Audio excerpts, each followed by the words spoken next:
SD battery කුසලානය වෙනුවෙන් තරඟවදින තරංකරුවන්ගේ මෙන්න ජව සම්පන්න මුදා හැරීම දේශාන් සොලංකි අංක 4න් ආදිවේගී ආරම්භයක් සලකුණු කරනවා. ඉසුරු මදුරංග මේ කලාපයේ ප්‍රමුඛයා වර්තමානයේදී ඒත් එකම පෙර තරගයේ ජයග්‍රහණය කළ බුද්ධික දිනේෂ් අංක 10 දැන් ඉදිරියෙන් ඒ පැතුම් ධනංජය ගිය වසරේදී මේ ධාවන පතේ සමස්ත ශූරයා පැතුම් ධනංජය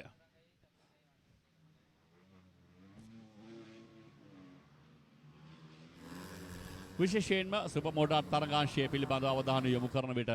ලංකාවේ තෙක් මෙතෙක් ඉතිහාසයේ මේ තරග කලාපය වර්ණවත් කළ තරංකරු ආනන්ද වෙඩිසිංහ බොහොම ගෞරවයෙන් හෘදයාංගම මේ මොහොතේදී සිහිපත් කරනවා. ජීවිතයේම ධාවන පතේට නතු කළ ඔහුගේ ජීවිතීර නමත් වෙසුන්දේ ධාවන පතේකදීමයි.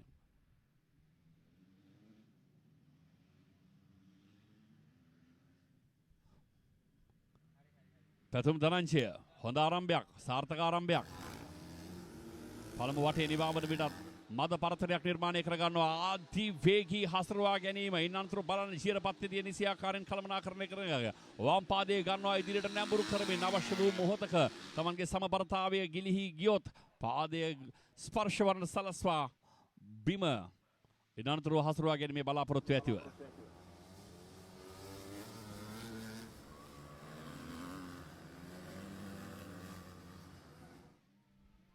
ඉව වහා යන තරම් ජවයක් සහිත යතුරු පැදි මේ තරංකරුවන් භාවිතා කරන හස්ක්වානා FC Yamaha YZF එතකම Honda CRF Honda CR මෙවැනි රථ අද දවසේදී යතුරු පැදි භාවිතා කරන මේ තරංකරුවන්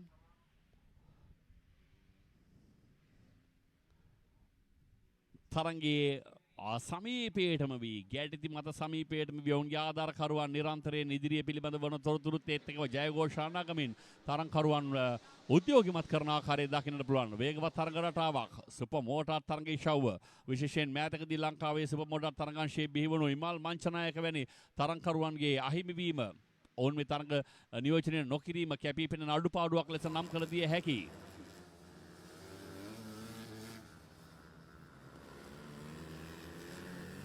සුරාජ් පෙරේරා එතකම උදික ශ්‍රීමාල් මල්ලවිගේ වැනි පෙර සිටි දක්ෂ ධාවකීන් මේ ධාවන පතේදී